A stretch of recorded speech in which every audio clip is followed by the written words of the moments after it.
بسم اللہ الرحمن الرحیم۔ السلام علیکم ناظرین۔ اہل سرسار کی ایک قوم جس کو قوم سبا بھی کہا جاتا ہے، اللہ پاک کی بے شمار نعمتوں کے اندر زندگی گزار رہی تھی۔ یہ قوم ایک عجیب تہذیب و تمدن کی مالک تھی۔ حضرت داؤد علیہ السلام اور حضرت سلیمان علیہ السلام کی باحکومتوں کے بعد ان کی حکومت زبان زد و خاص و عام تھی۔ کہا جاتا ہے یہ لوگ گندم کو پیس کر روٹیاں پکایا کرتے تھے، لیکن اس قدر اشراف کرنے والے اور ناشکرے تھے کہ انہی روٹیوں کے ساتھ بچوں کا پاخانہ صاف کرتے تھے۔ ان آلودہ روٹیوں کو اکٹھا کرنے سے ایک پہاڑ بن گیا تھا۔ ایک اللہ والے شخص وہاں سے گزر رہے تھے۔ انہوں نے ایک عورت کو دیکھا جو روٹیوں کے ساتھ بچے کے پاخانے کے مقام کو صاف کر رہی تھی۔ ان اللہ والوں نے کہا، تیرے اوپر افسوس، خدا سے ڈر، کہیں ایسا نہ ہو کہ اللہ پاک تیرے اوپر غضب ڈھائے اور تجھ سے اپنی نعمت چھین لے۔ اس عورت نے جواب میں مذاق اڑایا اور مغرورانہ انداز میں کہا،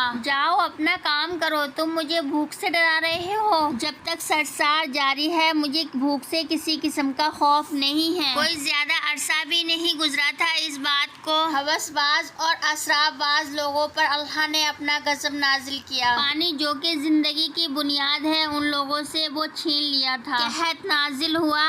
بات یہاں تک پہنچی کہ ان کی جمع کی ہوئی تمام غذا ختم ہو گئی۔ آخر کار وہ لوگ پریشان ہو کر انہی آلودہ روٹی پر ٹوٹ پڑے جو ان لوگوں نے اکٹھی کر کے پہاڑ کے مانند ڈھیر لگایا تھا، بلکہ وہاں پر روٹی لینے کے لیے صف لگتی تاکہ ہر کوئی اپنے حصے کی روٹی لے سکے۔ قرآن نعمت، قحط اور ان کی بدحالی کے بارے میں کئی روایات موجود ہیں۔ سورہ نحل کی آیت نمبر 112 اور 113 میں یوں ارشاد ہوتا ہے، اللہ پاک نے اس بستی کی مثال بیان کی ہے جو محفوظ اور مطمئن تھی۔ اس کا رزق ہر طرف سے باقاعدہ آ رہا تھا، لیکن اس بستی کے رہنے والوں نے اللہ کی نعمت کا انکار کیا تو اللہ نے ان لوگوں کو بھوک اور پیاس کا مزہ چکھایا، صرف ان کے ان اعمال کی بنا پر جو وہ لوگ انجام دے رہے تھے۔ یقیناً ان لوگوں کے پاس ان کا رسول آیا تو انہوں نے ان کی تکذیب کی، پھر ان پر عذاب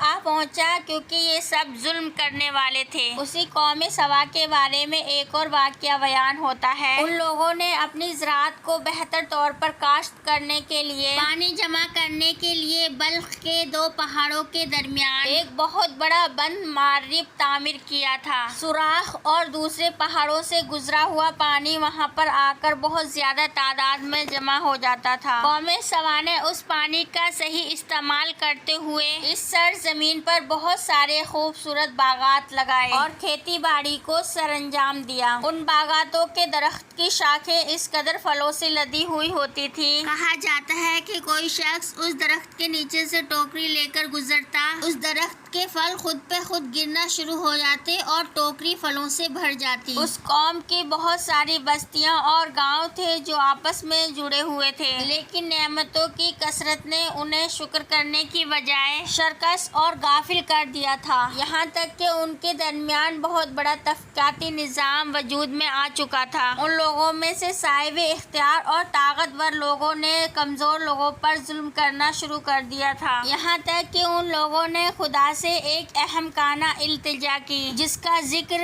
سورہ سبا کی آیت نمبر 19 میں ملتا ہے، خدایا ہمارے صفوں کے درمیان فاصلہ زیادہ کر دے۔ انہوں نے اللہ تعالیٰ سے یہ التجا اس وجہ سے کی تاکہ غریب اور تنگدست لوگ طاقتور اور امراؤ کے ہمراہ سفر نہ کر سکیں۔ ان کی خواہش یہ تھی کہ آبادیوں کے درمیان خشکی ہو اور فاصلہ بہت زیادہ ہو تاکہ تنگدست اور کم آمدنی والے لوگ ان کی طرح سفر نہ کر سکیں۔ اللہ پاک نے ان مغرور پیٹ کے تاجروں پر اپنا غضب نازل کیا۔ بعض تاریخوں کے مطابق ان مغرور آنکھوں سے دور صحرائی چوہوں نے معرب نامی بت کی دیواروں پر انہوں نے حملہ کر کے اندر سے کھوکھلا کر دیا۔ اس وقت بارشیں زیادہ ہوئیں، اس کی وجہ سے سیلاب آ گیا اور بند میں جا کر پانی بہت زیادہ اکٹھا ہو گیا۔ اچانک اس بند کی دیواریں ٹوٹی اور اس کی وجہ سے اور بڑا سیلاب آ گیا جس میں تمام دیہات، آبادیاں، مال مویشی، باغات، کھیتیاں، ان کے محل اور گھر پانی میں غرق ہو کر نابود ہو گئے۔ ان کے باغات میں سے پیلو، بیری کے درخت اور کچھ جھاڑیاں بچی تھیں اور کچھ پرندے وہاں سے چلے گئے تھے، جبکہ الو اور کووں نے قوم سبا کے کھنڈروں میں اپنے گھونسلے بنا لیے تھے۔ اس بات کا ذکر سورہ سبا کی آیت نمبر 15 اور 16 میں ملتا ہے، اور آخر میں سورہ سبا کی آیت نمبر 17 میں قرآن کریم میں اس واقعے کا یوں نتیجہ نکالا ہے: یہ ہم نے ان کی ناشکری کی سزا دی ہے اور ہم ناشکری کے علاوہ کسی کو سزا نہیں دیتے ہیں۔